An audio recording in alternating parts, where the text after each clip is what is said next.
జూబ్లీహిల్స్ పరిధిలోని శ్రీరాంనగర్లో ఏఐసీసీ జాతీయ సమన్వయకర్త, ఇండియన్ ఓవర్సీస్ కాంగ్రెస్ ఉపాధ్యక్షుడు న్యూమాన్ మహ్మద్ పర్యటించారు.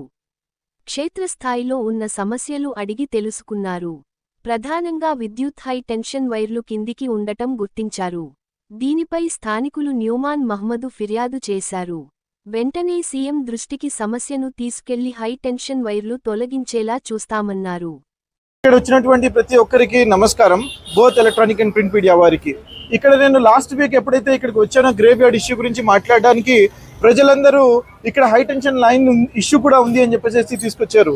ఈ హై టెన్షన్ లైన్స్ ఏదైతే మీరు చూస్తున్నారో ఇక్కడ దాదాపు 5 లైన్స్ పోతున్నాయి. ఇవి ఏదైతే ఇక్కడ బిల్డింగ్స్ కట్టున్నాయో దానికి ఒక 6 ఫీట్ 7 ఫీట్ కంటే ఎక్కువ హైట్లో లేవు.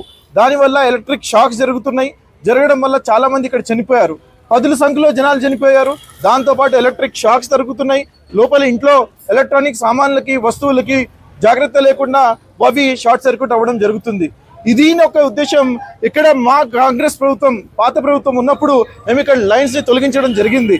గత ప్రభుత్వం 10 సంవత్సరాలు వారు డిపిఆర్ తెప్పిస్తున్నామని చెప్పేసి ఈ ఇష్యూని అడ్రస్ చేస్తామని చెప్పేసి స్థానిక ఎమ్మెల్యే అయినటువంటి మాగంటి గోపీనాథ్ గారు అప్పుడు చెప్పడం జరిగింది. కానీ ఈ ఇష్యూని అడ్రస్ చేయలేదు.